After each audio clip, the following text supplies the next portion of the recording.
Well, last night marked the first time Hillary Clinton was asked about allegations that the Clinton Foundation engaged in pay-for-play while she was Secretary of State. Leaked emails show top Clinton Foundation officials asking a senior State Department official to give special attention to, quote, friends of Bill Clinton after the Haiti earthquake in 2010. Hillary Clinton struggled with that issue, and this wasn't the only question she tap-danced around. Laura Meckler joins us now. She's a national politics reporter for the Wall Street Journal. How would you characterize her answers to some pretty direct questions about pay for play and the Clinton Foundation? Well, I do think that she struggled a little bit on those questions and still hasn't figured out a really good way to answer them. She tried to respond by talking about the good works that the foundation does, which, you know, is not really in dispute, but at the same time is not responsive to what the questions were that were asked. But I think that at the end of the day, the debate probably won't be remembered for these questions, partly because Donald Trump did not sort of stick with it, did not successfully prosecute the case against her on this.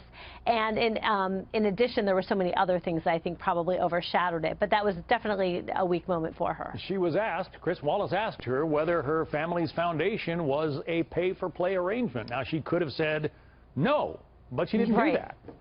Exactly. That's the problem, is that she's not just answering it directly and getting to the heart of the matter. And I think that she and all of the Clinton people, for that matter, they sort of have a talking point when it comes to the foundation. They believe that there has not been nearly enough attention to the substance of what the foundation does. She also tried to pivot it to talk about Donald Trump's foundation, which, of course, is a much smaller endeavor and doesn't seem to be particularly involved with charity on any kind of large scale. So she tried to change the subject, but she did not directly address the concerns that a lot of people do have about conflicts of interest that were going on in terms of donors to the foundation who had business or interests at the State Department. Obviously, it's a debate technique to try to, move the discussion to something else that you'd rather talk about rather than the question that you were asked. But when Wallace went back at her with another question about the foundation, she started to say there's no evidence. Now, I spoke with a prosecutor friend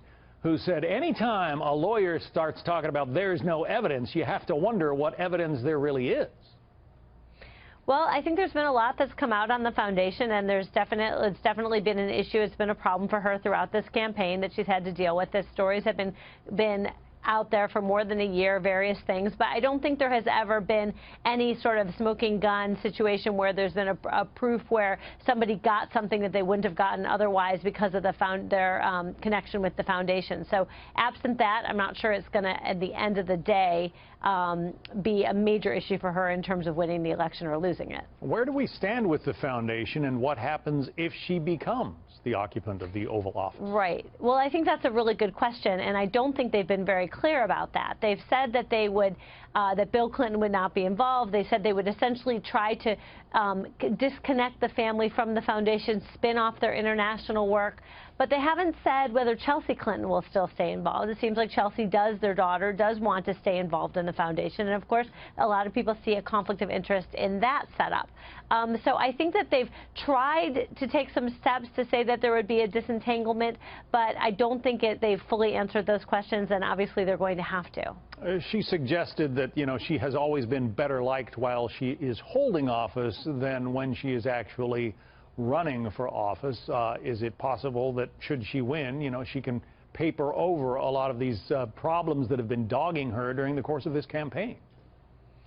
Well, some yes, some no, I think. I mean, I do think that this issue of how the foundation is run is going to have to be settled. And I personally think that unless there's a total severing of the relationship, it's going to continue to dog her. Because anytime there's a state dinner, there will be reporters and others looking up to see who's anybody on the list who's a foundation donor. It just will be a continual issue day in, or maybe not day in, but certainly week in, month out. That I do think that they're going to have to address that up front. Other issues I think will probably fade. For instance, issues around her email setup when she was Secretary of State. At some point, I think that issue kind of starts to go away. And of course, it also depends on how her presidency goes if she's elected. Whether she's doing things that are truly bringing the country together as she says she wants to, or whether it's very divisive. Laura Meckler. Laura, thank you. Thanks.